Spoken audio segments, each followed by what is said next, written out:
निकालकर हम तक पहुंचने के लिए। और सबसे पहले डॉक्टर श्रवण कुमार से जानना चाहेंगे। श्रवण कुमार जी, चिंता तो बढ़ रही है। पहले फेज को देखा, दूसरे फेज को देखा, दोनों में 2.5 से 3 महीने का अंतर था। अब तीसरे फेज और दूसरे फेज के बीच में एक बड़ी आबादी संक्रमित है, उन्हें ठीक करना है। और जो नया एक बहरूपिया रूप लेकर कोरोना हमारे सामने है, उससे भी लड़ने की चुनौती है। लेकिन लड़ेंगे कैसे, सवाल यही है। क्या गाइडलाइन से बच्चों के लिए क्या कुछ खास होगा, कैसे उनके पेरेंट्स को हम समझा पाएंगे, और हम चाहते हैं कि आप समझाएं आज।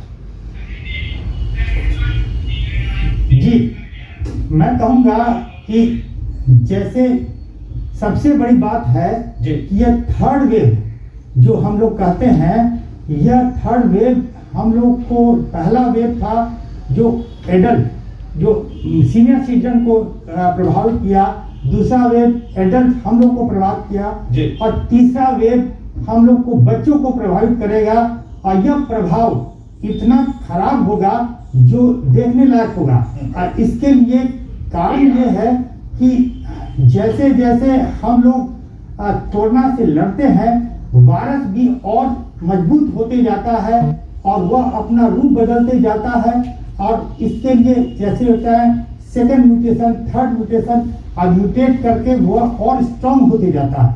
तो यह अभी जैसे कि अभी आज ही खबर आई है कि ये सिंगापुर में थर्ड वेव पूरी तरह से आ गया है। अब बच्चे पूरी तरह से इससे प्रभावित हो रहे हैं। और इसके लिए यही सबसे बड़ी बात है कि हम लोग जब तक सबसे बड़ी चिंता की बात यह है कि बच्चे के लिए अभी तक कोई वैक्सीन नहीं है, कोई उसके लिए दवा भी बहुत। डॉक्टर श्रवण सवाल तो तभी था, डॉक्टर श्रवण सवाल तो तभी था जब इन्होंने कहा कि क्लिनिकल ट्रायल की अनुमति चाहिए, इतने बच्चों पर टेस्ट होगा।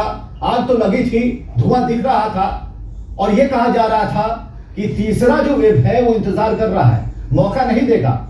ये जो एक गैप है, जिस गैप को हमने पहले और दूसरे फेज में देखा, क्या ये इससे कम हमें मिलने वाला है? ऑक्सीजन का इंतजाम तो लगभग, चलिए हमने कोशिश की है, ऑक्सीजन का इंतजाम तो कर लिया है, लेकिन कई ऐसी खामियां हैं जिनमें बच्चों को संभाल पाना, अगर कोई कोरोना पॉजिटिव अगर ग्रसित है, एडल्ट है, तो खुद अपनी देखभाल कर सकता है या फिर उसका इलाज अकेले में हो सकता है। बच्चों को कैसे संभालेंगे? और सबसे पहले हमें जरा ये बता दीजिए क्या लक्षण हो सकते हैं। एक पेट में गड़बड़ी वाली बात तो सामने आ रही है, लेकिन और क्या क्या सिम्टम हो सकते हैं जिसे लेकर अभी ही हम जागरूक कर दें अपने दर्शकों को। जी, एक आपको मैं बात कहूंगा कि अभी ये बात ये है कि हम लोग को यह बहुत को जो बच्चों में 50% में एसिम्प्टोमेटिक रहता है। जी। और हम लोग जैसे वायरस, हम लोग जब भी हम लोग परिवार में जब संक्रमित होते हैं तो बच्चों में हम लोग ज्यादा ध्यान नहीं देते हैं, उसका जांच नहीं कराते हैं, और इसके कारण हम लोग उसके नेग्लेक्ट करते हैं। और यही कारण है कि बच्चों में एसिम्प्टोमेटिक होते हुए भी यह देखा जाता है कि दूसरा या तीसरा हफ्ता के बाद एक MIS multi systemic inflammatory syndrome of children, यह एक ऐसा इन्फ्लामेशन है जो कोरोना वायरस अपना बाद में वह एक उसको ना रिएक्शन देता है, और उसके कारण बच्चों में तरह तरह की जो इन्फ्लामेशन, बच्चा को रैश हो जाएगा, बच्चे को डायरिया हो जाएगा, बच्चे का आंख लाल हो जाएगा, बच्चे को सांस में दिक्कत हो जाएगी। जो सर्दी खांसी है वो कम रहेगी, लेकिन मल्टी सिस्टमिक इन्फ्लामेटरी सिंड्रोम जो होता है वो केवल एक सिस्टम को नहीं, जो ब्रेन को, हार्ट को, लंग्स को, किडनी को, सारा को इफेक्ट करेगा, जिससे बच्चे को बहुत ज्यादा खतरनाक सिम्टम्स आएगा। और इसके लिए जैसे पहले का फर्स्ट फेज में था कि बच्चों में यह बीमारी होती नहीं है, अब दूसरी बात हो गई, अब ये जो बीमारी होगी वह भयानक होगी। इसलिए हम लोगों को इसके लिए पूरी तरह से तैयार रहना ठीक है, पड़ेगा। तैयार रहना पड़ेगा। डॉक्टर राणा एनके सिंह है, फिजिशियन है, पीएमसीएच से, जरा जानते हैं व्यवस्थाओं को लेकर और उनकी तैयारियां क्या है। खासकर फिजिशियन है, बड़े डॉक्टर हैं। डॉक्टर राणा एनके सिंह जी, हमें जरा समझाइए कि अगर थर्ड वेव सामने है हमारे, तो उसके अनुरूप हमारी तैयारियां क्या है और क्या गाइडलाइंस होनी चाहिए, खासकर हमारे घर के लिए। आप खुद डॉक्टर हैं और बाकी जो लोग हमें इस वक्त देख रहे हैं, क्या गाइडलाइंस आपकी तरफ से होंगी? सरकार गाइडलाइंस देगी वो अलग चीज है, लेकिन बच्चों को कैसे बचाएं, ये प्राथमिकता के तौर पर हमें बताइए।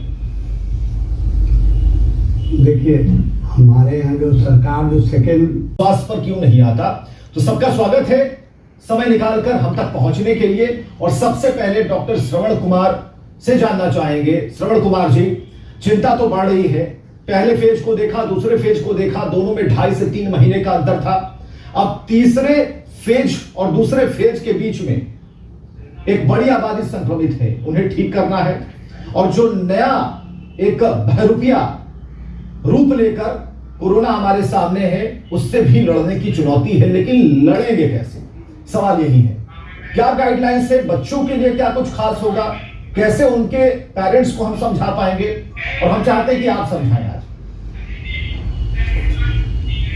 जी, मैं कहूंगा कि जैसे सबसे बड़ी बात है जी। कि यह थर्ड वेव जो हम लोग कहते हैं, यह थर्ड वेव हम लोग को, पहला वेव था जो एडल्ट, जो सीनियर सिटीजन को प्रभावित किया, दूसरा वेव एडल्ट हम लोग को प्रभावित किया, और तीसरा वेव हम लोग को बच्चों को प्रभावित करेगा। और यह प्रभाव इतना खराब होगा जो देखने लायक होगा। और इसके लिए कारण ये है कि जैसे जैसे हम लोग कोरोना से लड़ते हैं, वायरस भी और मजबूत होते जाता है और वह अपना रूप बदलते जाता है। और इसके लिए जैसे होता है सेकेंड म्यूटेशन, थर्ड म्यूटेशन, और म्यूटेट करके वह और स्ट्रांग होते जाता है। तो यह अभी जैसे कि अभी आज ही खबर आई है कि ये सिंगापुर में थर्ड वेव पूरी तरह से आ गया है। अब बच्चे पूरी तरह से इससे प्रभावित हो रहे हैं, और इसके लिए यही सबसे बड़ी बात है कि हम लोग जब तक सबसे बड़ी चिंता की बात यह है कि बच्चे के लिए अभी तक कोई वैक्सीन नहीं है, कोई उसके लिए दवा भी बहुत। डॉक्टर श्रवण, सवाल तो तभी था, डॉक्टर श्रवण, सवाल तो तभी था जब इन्होंने कहा कि क्लिनिकल ट्रायल की अनुमति चाहिए, इतने बच्चों पर टेस्ट होगा। आग तो लगी थी, धुआं दिख रहा था, और यह कहा जा रहा था कि तीसरा जो वेव है वो इंतजार कर रहा है, मौका नहीं देगा। ये जो एक गैप है, जिस गैप को हमने पहले और दूसरे फेज में देखा, क्या ये इससे कम हमें मिलने वाला है?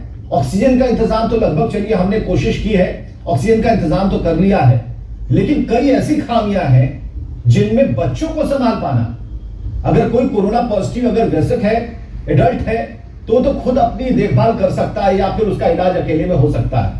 बच्चों को कैसे संभालेंगे? और सबसे पहले हमें जरा ये बता दीजिए, क्या लक्षण हो सकते हैं? एक पेट में गड़बड़ी वाली बात तो सामने आ रही है, लेकिन और क्या क्या सिम्टम हो सकते हैं जिसे लेकर अभी ही हम जागरूक कर दें अपने दर्शकों को?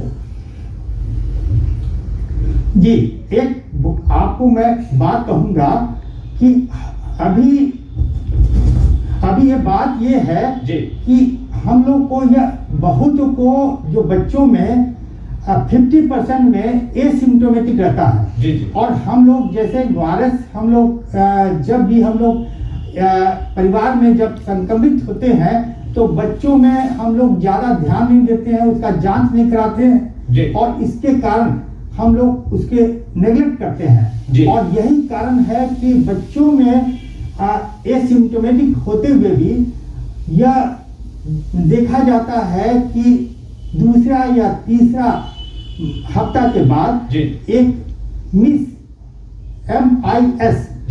Multi systemic inflammatory syndrome of children, यह एक ऐसा इन्फ्लामेशन है जो कोरोना वायरस अपना बाद में वह एक उसको ना रिएक्शन देता है, और उसके कारण बच्चों में तरह तरह की जो इन्फ्लामेशन, बच्चा को रैश हो जाएगा, बच्चे को डायरिया हो जाएगा, बच्चे का आंख लाल हो जाएगा, बच्चे को सांस में दिक्कत हो जाएगी।